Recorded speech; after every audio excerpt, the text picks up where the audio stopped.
History Museum, and I gave a tour to some folks that came through the museum. And after the tour, one of the patrons came up and asked me about my name and said she knew my great grandpa. And well,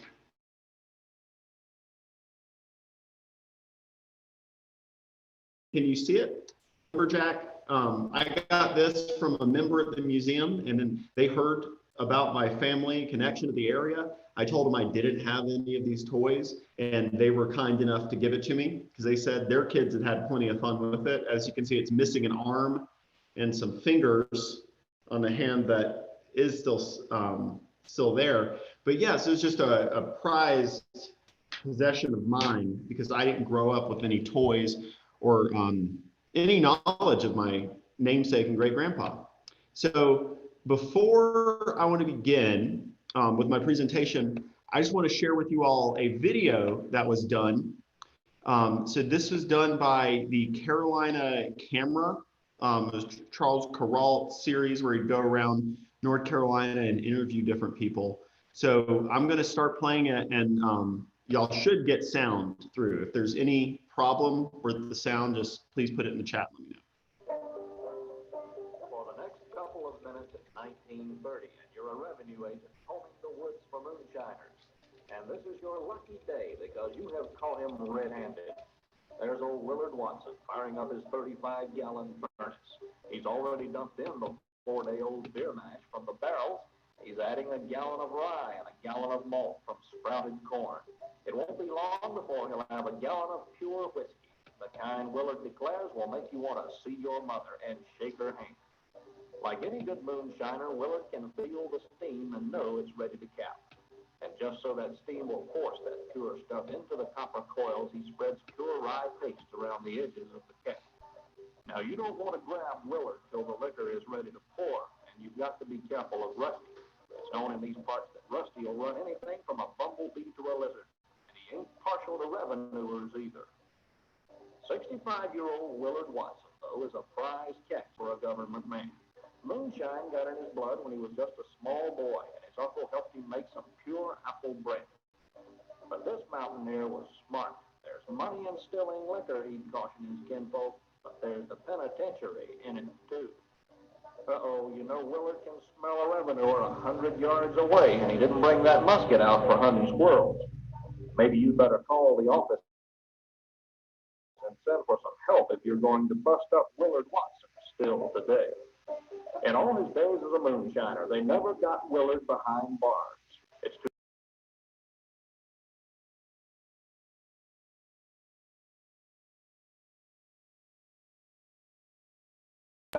memories, like the time a friend put the government men on his trail. This fella turned us in on the loft over 30. And I wheeled and turned, and when I did, I just naturally dead flat out and run. And while he put the light on me, I'd fall on the ground and skeet on my belly. When the light had come off of me, I'd come to my feet. And I'm the only man there is in this county that absolutely outrun Tory White. Days that's gone by, we'd laugh about that. And he said, I must be partly literate because I outrun him skeeting on my belly. Willard and Ole Watson might be considered real-life Beverly hillbillies without all the money. If you're a city slicker, you have never known them, and that is your misfortune. They are very much alive here in that other world where the only noise is a bird chirping, and the nearest thing to air pollution is the steam from a coffee pot. Today, John and I and our Boone correspondent George Flowers are dinner guests about to dish up mashed potatoes and gravy, snap beans, country ham, fried chicken, and homemade biscuits and honey. And we're about to hear Willard's reasoning that the rising generation will never know what good eating really is. And another thing, they don't know how to get out here and make a thing in the world in the garden. That's just a seaman out in the garden without on a pair of boots. The only way to make a garden is to throw the barefoot to it. Me and my wife last year went out here in the garden. We make a garden every year of about anything you want. This rising generation, if you catch one in the garden, you have a hat on that's like the umbrella little girls to keep from getting his hands dirty. Now, isn't it a shame that Willard has never learned to appreciate a good frozen TV dinner? Well, now it's entertainment time, and Willard has agreed to pick and dance one of his favorites, Shout Little Lula. Willard's flat-foot dance is legend down at the Darby Community Hall.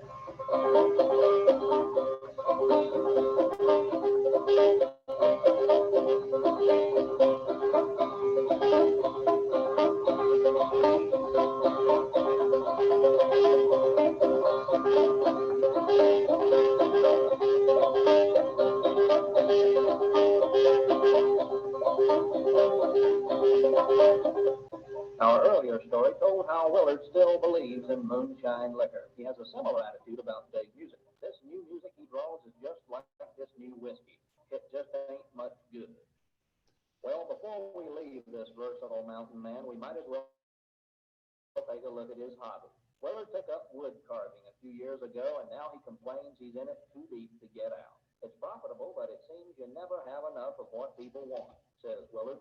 I put one last question to Willard, and I should have been expecting the answer I got. How come you mountain people are so good at this kind of thing?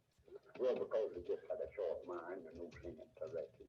Not an expert, all this have to give you a dose,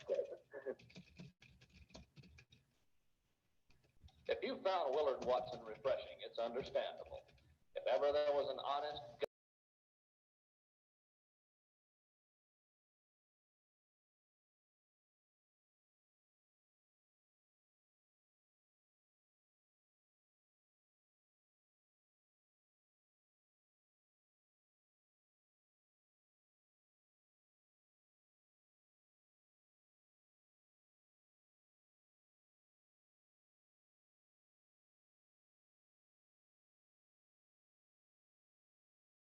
So y'all can hopefully watch it on your own and then be able to access it. Whoops. So that video was how I met my great grandpa. So I was born and raised in Fayetteville, North Carolina, and had no connection to my the Watson side of my family other than my father, who was largely absentee for most of my youth. And it wasn't until I was actually 18 years old, he came back into my life, and I was telling him that I was going to Appalachian State University to pursue a degree in sustainable development, that he told me that people would get a kick out of meeting me up there in the mountains. I said, well, what do you mean? He's like, well, you should look up your name.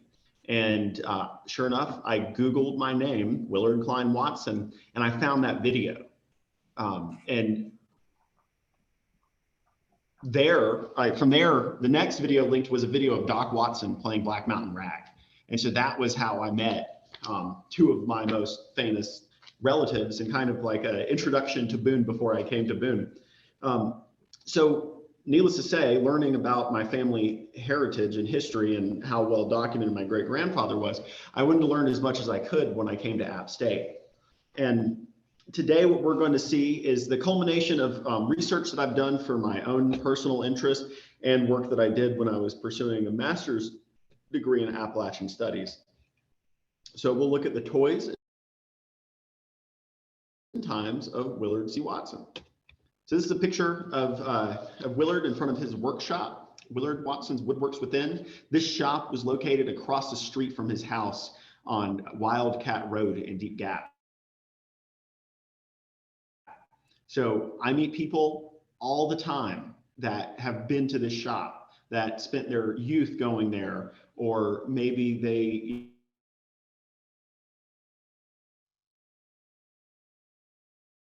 in some respects, because for generations, Appalachian people have found their livelihoods through the forest. The Watsons of Deep Gap, North Carolina are no exception.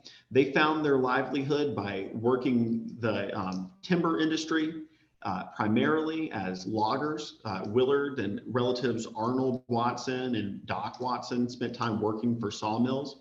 But then it was only after Willard was no longer able to keep up with the heavy task of manual labor that he switched to carving toys, and found a way to channel creativity into a traditional art form and kind of reinforce some of his some of the themes from his youth. So in order to find out about the Deep Gap branch of Watson's, I had to look, just dig to get our genealogy, right? And so it's just pretty interesting. Remember him? The W.L. Urey Appalachian Collection at ASU has a lot of resources around people from the region. And one of the books that I was able to find was a history of Watauga County through notable families. And in that book, they actually have an excerpt about David Watson, who was the first Watson to come to Watauga County in the at the end of the 18th century after the Revolutionary War. So David was an immigrant from Scotland, from Argyll, Scotland. He came over to Baltimore with his parents. John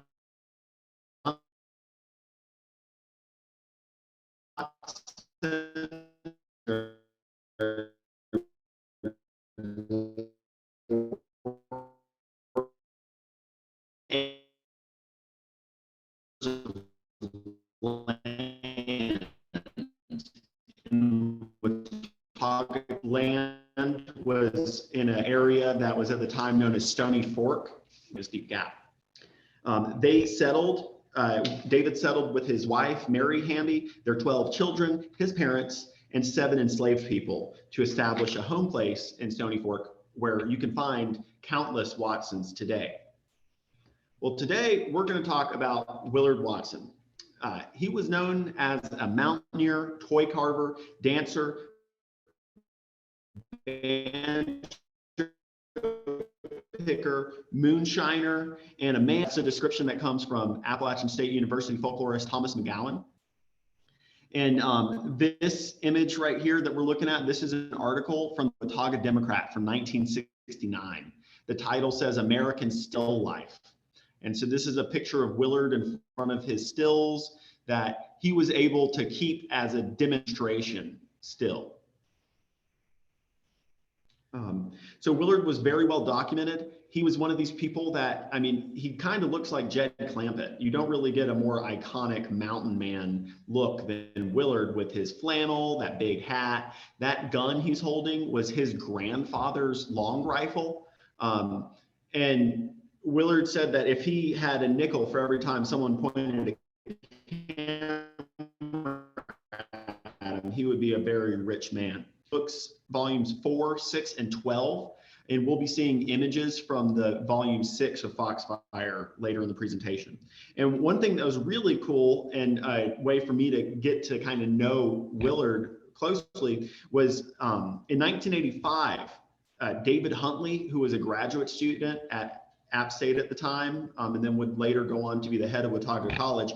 David wrote his master's English thesis on Williard, and it was called Williard Watson and His Oral Narratives, an analysis with edited texts. So what Huntley's thesis focused on was a series of interviews conducted with Williard, and they looked at some of the narrative types that Williard used. While he didn't really tell stories like Jack Tales or anything like that, he told stories from his youth and about his relatives that evoked themes that were important to him. And here's a quote from Huntley about why he chose Williard to be his subject. Quote, Williard Watson is one of the better known raconteers of North Carolina. His reputation brings strangers to his home on Wildcat Road, and whenever he is in public, he draws a crowd eager to listen to him talk. His tales were unique and inspired by life experience, end quote. So his stories served as a form of entertainment and allowed him to communicate his culture and values to his audiences.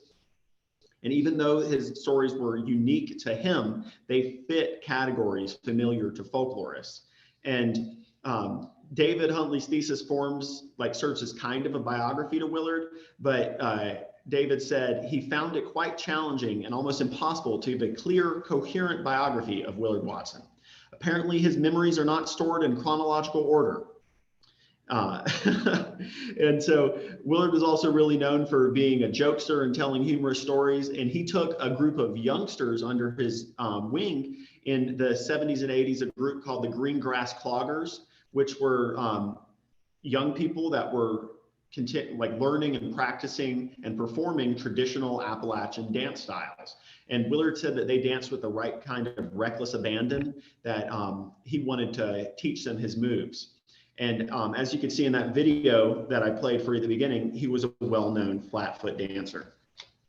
So just a little bit of background about Willard before we go into his toys.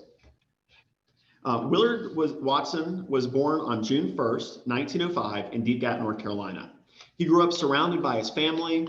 He was raised by his grandparents, Smith and Charlotte Watson, and he grew up just around the corner from his uncle, General Watson, Aunt Annie Watson, and their children, one of them being Arthur or Doc Watson. So Willard attended Mount Perrin School on Stony Fork Road for a short period of time. Quote, "I went through the 4th grade and I forgot that," end quote. And although Willard was functionally illiterate, he had many friends who were scholars and folklorists and doctors. It just goes to show that education on a piece of paper isn't everything. Willard had company with folks like Crazy Williams, Ralph Winsler, Thomas McGowan, and folklorist Roger Whitner. And according to David Huntley, Willard's wisdom and common sense are a match for any amount of education. He was known as being someone who had an opinion on everything, and people would often seek him out to get his hot takes. And then in 1925, Willard married Ora Green, and you can see them on the image on the right. And this was a picture that ran the Watauga Democrat in 1992 to celebrate their anniversary, their 67th anniversary, wedding anniversary. So Willard and Ora had 7 children, 4 girls and 3 boys. One of them was my grandfather, Herbert or Hub Watson. And of his children, only one is still living, and that is his son, Sidney Watson, or Sid Watson. And we'll learn more about Sid later. Well, times were hard raising a family through the Great Depression years, and they had one daughter that died as an infant. And in his own words, Willard said he did everything a man could do to raise a gang of children. He was never one to shy away from hard work. He worked for the Works Progress Administration. He assisted in building the Boone Post Office. He also assisted in building the historic Cove Creek School in Sugar Grove, North Carolina. He worked for rock crushers, road construction crews, and sawmills. Lumber was his favorite industry to work in. And he got his first job working on a logging operation in Shoals Mill, North Carolina, when he was 14. And so this is a pretty funny story. Now, I was 14 years old when I left home and went to a logging job. I thought I was a man. I was a little slim fella, and I went with my cousin. And I had some shoes, and my cousin didn't have no shoes. Now, this is true, every word of it. And I slipped, and I got a pair of my uncle's old shoes, and my cousin's foot was so big, we had to cut the toes out so he could wear them. Well, we walked from here to Boone, and they run a little old train from Boone to Shoals Mill. And that was where the big band mills saw.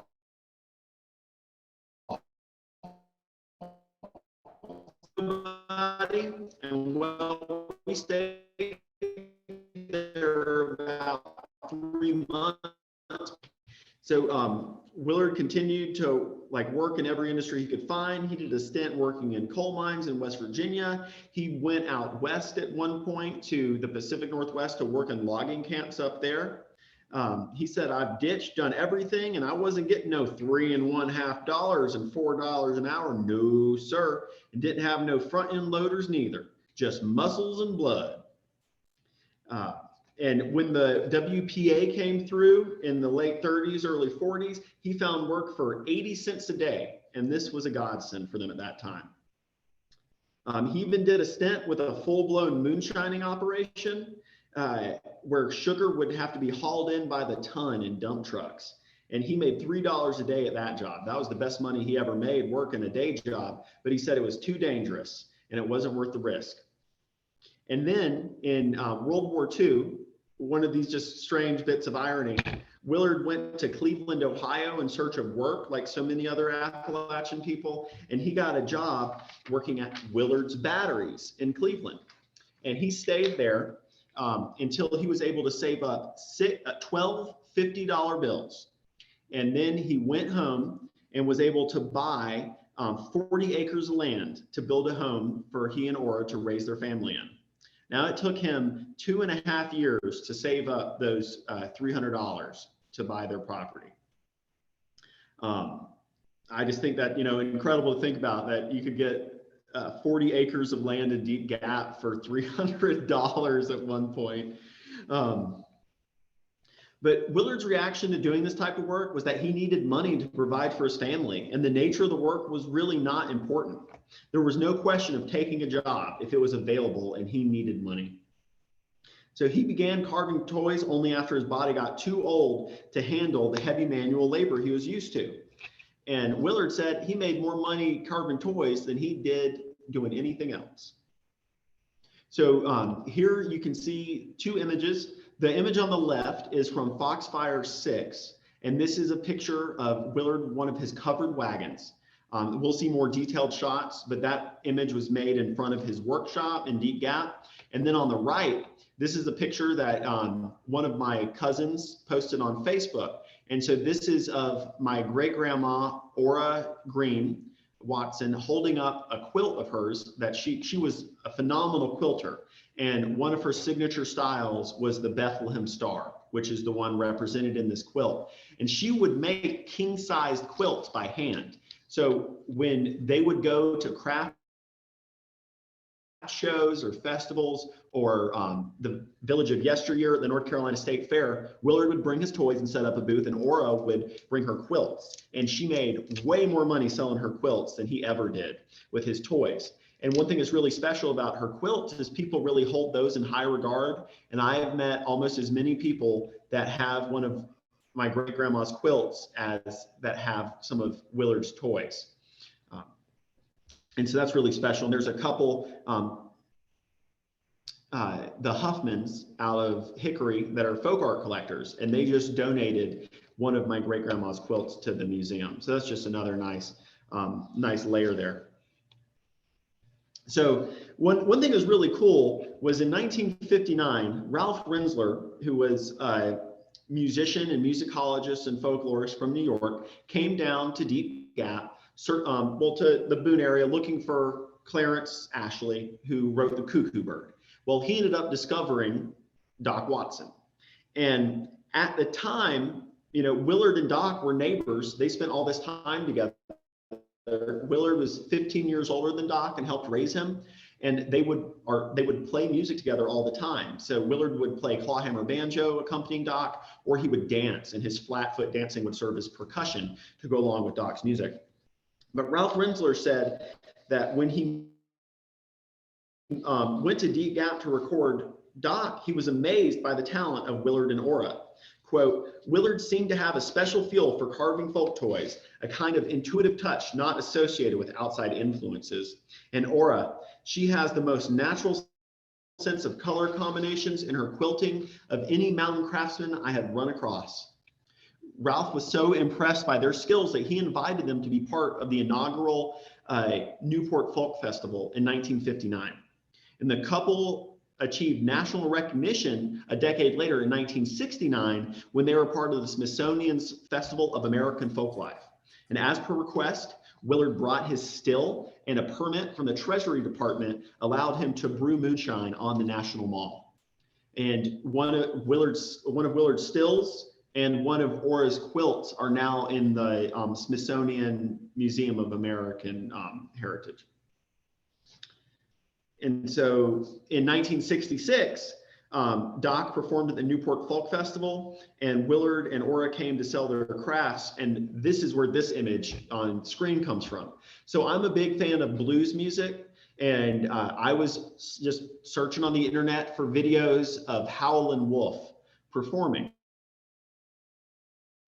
And I found the video on YouTube that said Howlin' Wolf and Book of White performing together. And I followed that video because those are two of my favorite artists. And who do I see bobbing their head along with the music but Willard, but my great-grandpa, who you can see, he's the second one from the right in the photograph.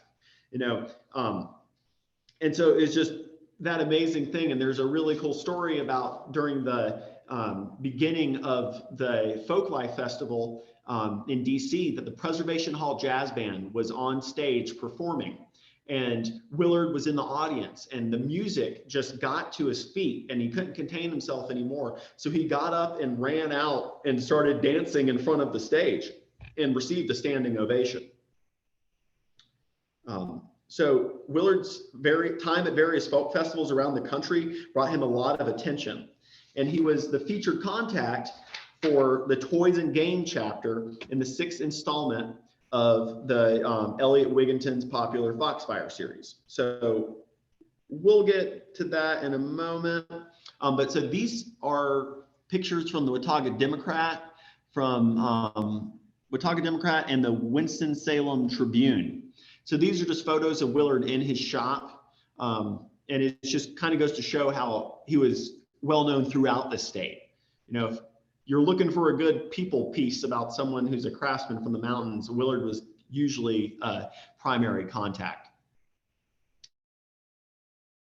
And these photos, the newspaper clippings, come from the Appalachian collection at App State University. They have folders of newspaper articles and photographs of Willard that you can access.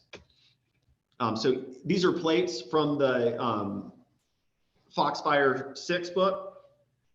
And in the preface for the Foxfire 6 book, Elliot Wigginton wrote that Williard Watson has become one of the best known toy makers in the Appalachians. His photograph appears frequently in newspapers and magazines, and he laughs about how rich he'd be if he had a nickel for every time somebody pointed a camera at him. It's no wonder. The combination of his face and the toys he shapes make him hard to resist. So in these images, we see a little bit of his process and him explaining it. On the left, what he's doing is carving a mule that we'll see for his dancing, or the kicking mule toy that we'll see coming up. So he would start with lind or basswood, which is a light and relatively soft wood to carve. And so he would just use a whittling knife. And I mean, you can see from that image just how gnarled his hands are. I mean, they look kind of like tree branches, but the precision and the dexterity that he had was really incredible to be able to carve these shapes by hand.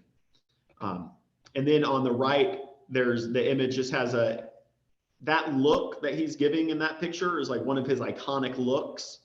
And I've seen my dad give me that same look before, but I just love that quote. I got so mad at a man once, I'd have hit him if he'd been a half brother to Jesus Christ. Next.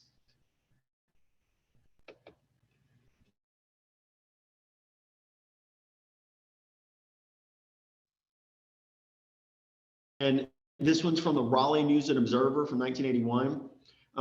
And so the top picture, the top left picture, is that mule that he was carving from that large block that he'd broken out to make a moving toy. And I'll show you more detailed pictures. But the important one from this one is a picture of Sid. Sid was Willard's only son that continued to make the toys with him. And he's Willard's only living child. And I mean, you just look at the two of them next to each other. I mean, they're spitting image of each other, and Sid still has a very full and strong mustache. I think that's one thing among the men in my family, except for me, is they all have really big mustaches. I'm not able to grow one yet. So here's a picture from the Foxfire book from inside his shop with the quote, "I've got enough wood to do me now if I don't live too miserable long." You know, it kind of just goes to show his sarcastic nature. And some more detailed pictures of his pigs and the toys.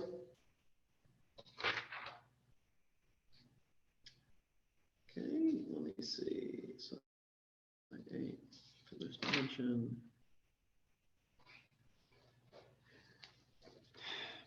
So Willard would have people from all around the world come and visit him, to come to his shop because they would see him in the newspaper, or they'd see him at the fair, or at one of these folk festivals. And there's a story that folklorist Roger Whitner recorded, a quote from Willard. And Willard said, "There's folks from all over who come to visit me. Some of them have got more money than they can count. And some of them ain't got much besides holes in their overall pockets. High or low, they get the same treatment from me. If they're decent folks, they can sit at my table. If they ain't, they don't get invited. It's just one of those examples of how he would tell it like he saw it, you know, very, very much a character. That's kind of the reaction of God. Oh, Willard, well, he was a character. So the goal of this research, besides just to share some stories about one of the coolest people I've ever heard of, who just happens to be related to me, was to contextualize the toys of Williard Watson in the greater field of Appalachian mountain toys. And so some sources I was looking at were whittling and wood carving, and Appalachian folk toys, and Foxfire, and the Foxfire series. And these books feature many typical mountain toy types, like the lumberjack that I showed earlier, or slingshots, and they're moving wired together that move around. But what's interesting is that the other designs of like these moving toys that are documented in Foxfire and the other wood carving books I examined don't look like Willard's moving toys. They tend to be ones that were kind of connected with string. A good example is the pecking hen that you might see, which has some birds carved, and they're all around like a little feed basket, and there's a weight on the bottom, and when you move the weight around, the hens take turns pecking. Willard's toys were a little more unique, and these wired toys that were put together. So he did create certain toys like lumberjacks and wimmy-diddles and slingshots that were very common toy forms, but they were made because they were good sellers, a lot of them. Otherwise, he made these unique items like his mule and wagon that we see in this image here, or stagecoaches and bouncing pigs like we're about to see. And it was just,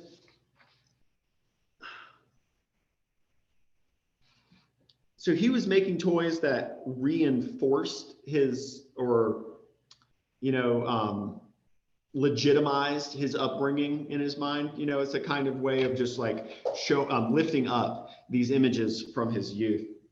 And so the first thing that he carved, he said, was a ashtray that he carved with a whittling knife. He just got bored one day, and it was a naked woman standing in an ashtray.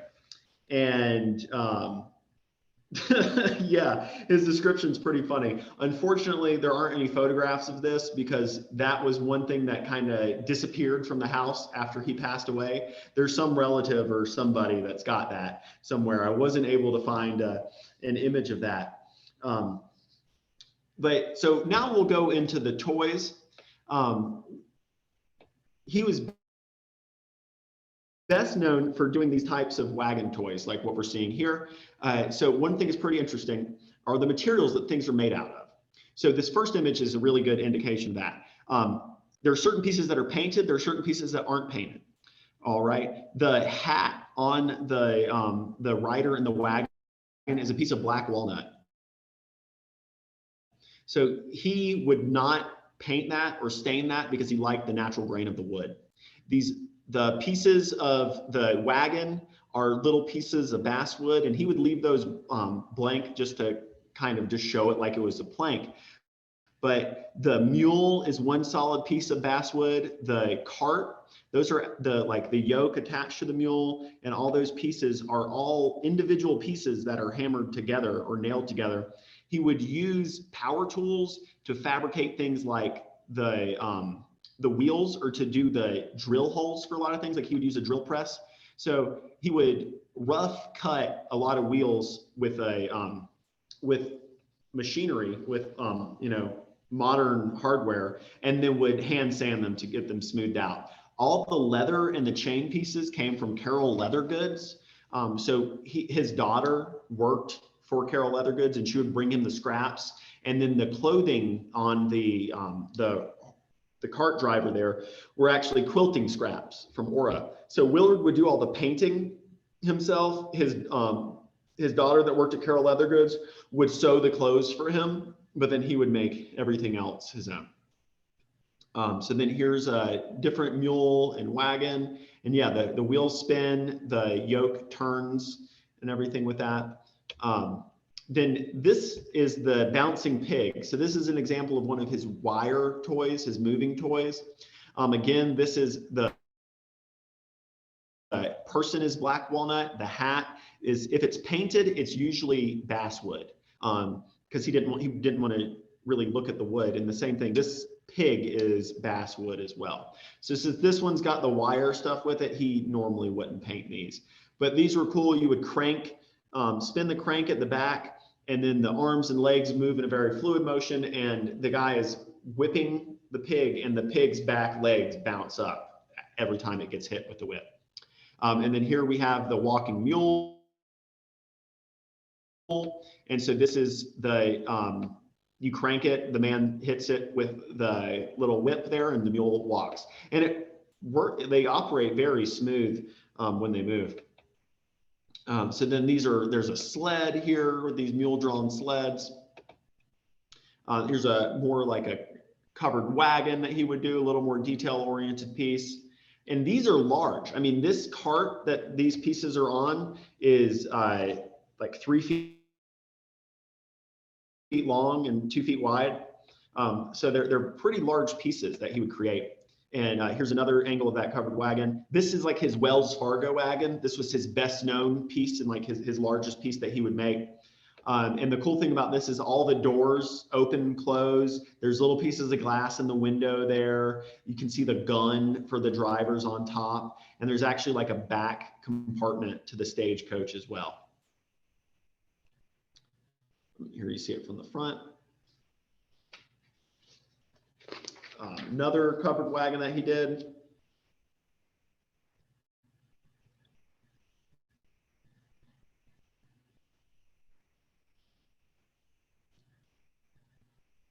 So when like looking at folklorists analysis of craftsmen and craftspeople from Appalachia, Willard's not your stereotypical mountain craftsman. He did not learn whittling and wood carving from his relatives. He did not learn, he was not reproducing toys that he played with in his youth, right? He did not play with dancing with lumberjacks or these horse and wagons. He played with a slingshot of the toys he made. That was really about it. But he made toys as a way of bringing in extra income after retirement from his other career. And he would use modern tools and machinery to do it, and also carve things by hand.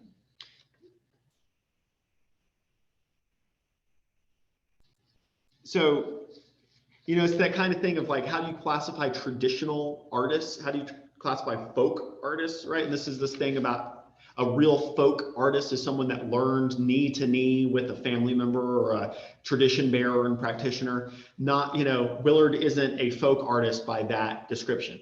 He's just a mountain craftsman or an outsider artist, right? If anyone in the Watson family could be considered a folk artist for their toys, then I would classify Willard's son, Sidney Watson, as a folk artist. Sid was the only one of Willard's children that made the toys with him, that learned how to make them from Willard.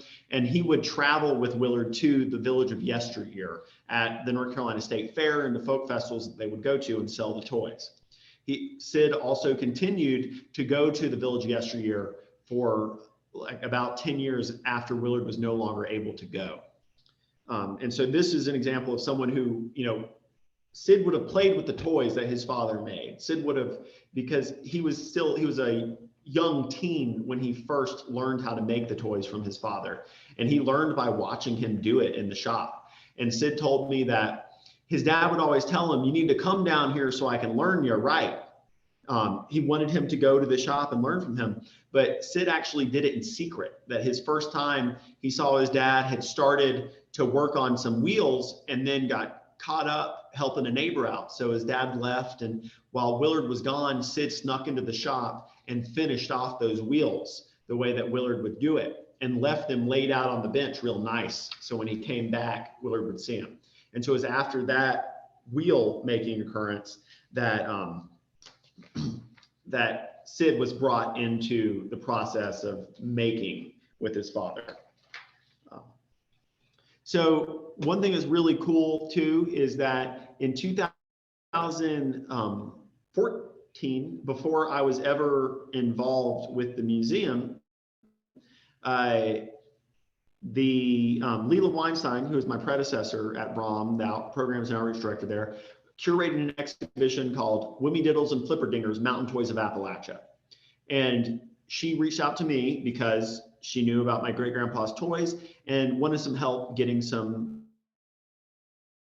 So I linked up with Sid about lending any toys. I mean, as one might be, I mean, this is his heritage. This is his history. This is what he has remaining of his father, are the toys in their home. So I took him by the museum to see the exhibit and just to check things out and see how they did, right? Regardless if he's going to lend anything. And they had a couple of Willard's toys, one being the bouncing pig that we see in the display case right here. And it was just funny because I'm taking Sid through the exhibit and he's like, well, they're missing this and they're missing that and they're missing this. You just need to come back to the house and we'll get you set up. So I, go back to the house with Sid and my Aunt Reba, and then we bring Diana Cameron, the curator of Brom, along. And Diana left with about a dozen more pieces that weren't represented in the exhibit up until that point. And so that was really cool and an opportunity just for Sid to see his father's art in a museum. And there's something different about seeing work displayed under glass, with labels and in a gallery and well and professionally lit. It really like changes your perspective on things and it elevates it too. Whereas like this is art. So it's pretty cool is that this glass display case that was in the exhibit,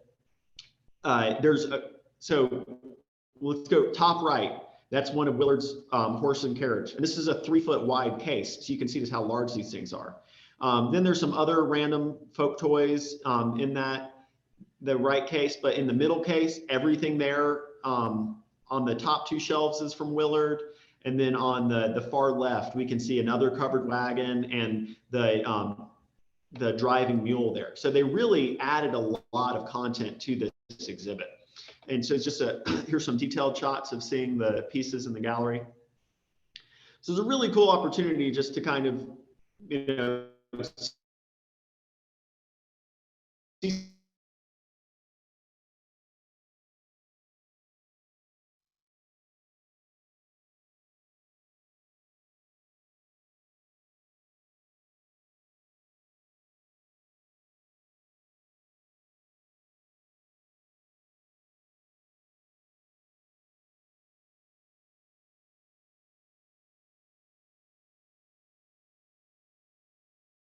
when a place got meaner than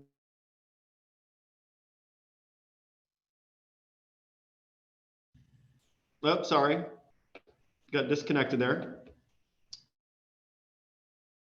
But so one quote that I want to just end on that I think is pretty cool. This is from the Foxfire 6 book. It says, my number's on a big wheel, and when it comes around to it, that's it. You're just a fizzle sprout now. But you'll learn that one of the great satisfactions comes from knowing that the things we're doing now is going to linger on. Right. And I just wonder what he would think about his toys being in a museum, about people collecting his toys and selling them on the internet today, decades after he passed away. Or, I wonder what he would think about his great grandson that he never met, writing articles about him and, presenting for a group of folks about his life story.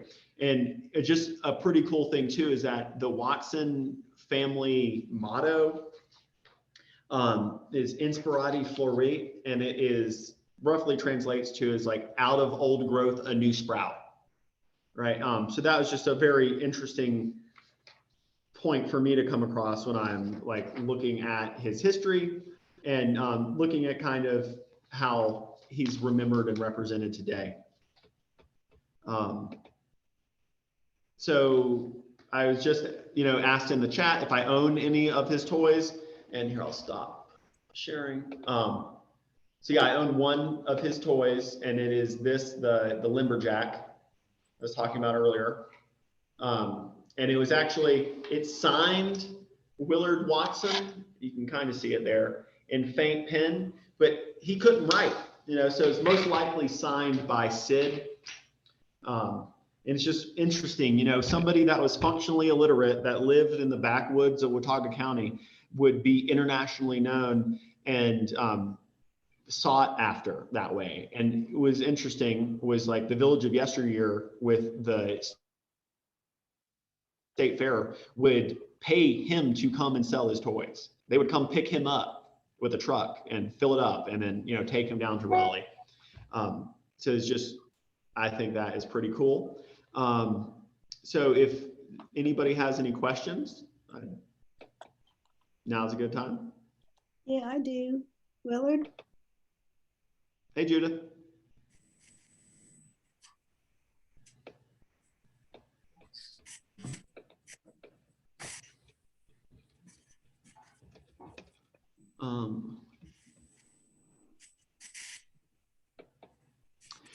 You can, so I see like, what year was he born? How old was when he married? So Willard was born in 1905 and he was married in 1929. So it's, older than a lot of folks at that time when he got married. And then, so what do I know about the cost of the toys? It's pretty interesting. I've seen them from anywhere from like $60 to $300. I know that there are people that collect his toys, but I've seen them more just posted on YouTube, or there's folks that are folk art collectors. And Willard passed away in 1995, and so that was one thing that was like tough for me. Was like I could have met him, and it's just it's like kind of tough just knowing how like family drama and things can keep people from actually knowing their heritage. So one picture that I'm going to put in the chat right now, it's from an auction website. So whoops. So Willard had a sense of humor and he liked to tell dirty jokes, was one of his things. And he was known to be like a person that would float around the fire at fiddlers conventions and whisper dirty jokes in people's ears and would just think it was so funny. So he had one toy that was called his pornography gun. And I'm see if I can pull up this link. Copy. Okay. So if you follow the link I'm trying to put in the chat. Okay. So yeah, if you follow that link, you can see an image of his pornography gun. And he was known to like wait at parties for there to be a moment, and like sneak it out and show people. And funny enough, there's some members of the museum that when I gave this lecture a few years ago at Brom, they came up to me afterwards and told me that they owned a pair of these guns and they thought it was the funniest thing.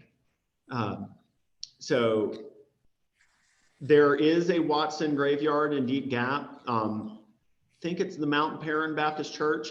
If you go down Wildcat Road for a while, you'll pass a big church on your right, keep driving, then there's a smaller church on your left. Pull into that church, and there's a ton of Watsons in that graveyard, a big old grave marker for Willard. And I visited there when I first moved to Boone, and it's pretty surreal seeing your name on a grave marker. Why did his grandparents raise him? So Willard was a child of wedlock.